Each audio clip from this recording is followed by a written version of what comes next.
না না, ইনি কোনো পুরনো সিনেমার হিরোইন নন। ইনি হলেন আমাদের বাংলা মায়ের এক বীরাঙ্গনা, যিনি রিভলভার রানী অফ বেঙ্গল নামে পরিচিত।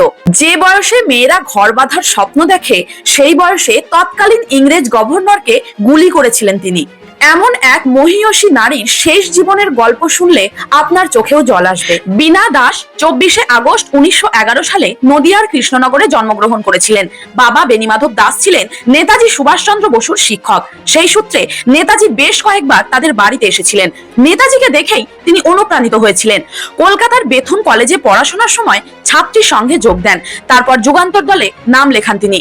1930 সালে চট্টগ্রাম অস্ত্রাগার লুণ্ঠনের পর ব্রিটিশরা বিপ্লবীদের উপর অকথ্য অত্যাচার শুরু করলো, আর এই খবরটি তাকে গভীরভাবে ব্যথিত করলো। প্রতিজ্ঞা করলেন এর প্রতিশোধ নিতেই হবে। বেছে নিলেন প্রতিশোধের সবচেয়ে বড় মঞ্চ।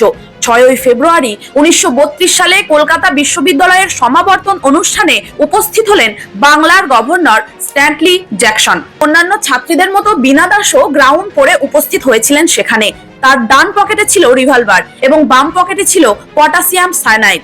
স্ট্যানলি জ্যাকসন যখন বক্তৃতা শুরু করলেন, হঠাৎ করেই উঠে দাঁড়িয়ে তার দিকে ছুটে গেলেন তিনি এবং কারোর কিছু বুঝে ওঠার আগেই পাঁচটি ফায়ার করলেন। কিন্তু সৌভাগ্যবশত স্ট্যানলি সেদিন বেঁচে গিয়েছিল। বীণা দাস গ্রেপ্তার হলেন। বিচারে 9 বছরের কারাদণ্ড হলো তার। জেলে বসেই শৃঙ্খল ঝঙ্কার নামে একটি বই রচনা করলেন তিনি। 1939 সালে জেল থেকে মুক্তি পেলেন, কিন্তু তারপরেও তিনি থেমে থাকেননি। কংগ্রেসে যোগ দিলেন এবং পশ্চিমবঙ্গ বিধানসভার সদস্য হলেন। পরে 1942 সালে মহাত্মা গান্ধীর ভারত ছাড়ো আন্দোলনে যোগ দেন এবং তার স্বাধীনতা সংগ্রাম চালিয়ে যান। এর ফলে আবারও 3 বছরের জন্য কারাবন্দী হলেন। এরপর ভারত স্বাধীন হলো।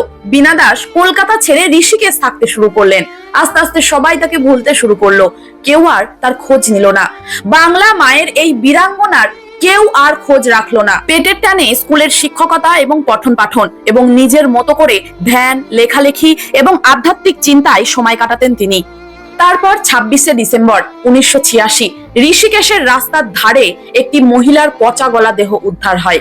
দেহের অধিকাংশই পচে যাওয়ায় তার বডিটা শনাক্ত করা যাচ্ছিল না। মাসখানেক তদন্তের পর পুলিশ সেই মৃতদেহকে বীণা দাসের মৃতদেহ বলে শনাক্ত করলো, যিনি কিনা একসময় ভারতবর্ষের সব থেকে সাহসী বিপ্লবীদের মধ্যে একজন ছিলেন।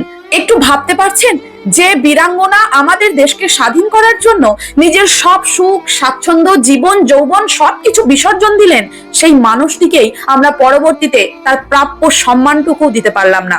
আচ্ছা, আপনি কি এই মহিলা বিপ্লবী বীণা দাসের কথা জানতেন? অবশ্যই কমেন্টে জানাবেন। আর হ্যাঁ, কমেন্টে জয় হিন্দ লিখতে ভুলবেন না। জয় হিন্দ, বন্দে মাতারাম।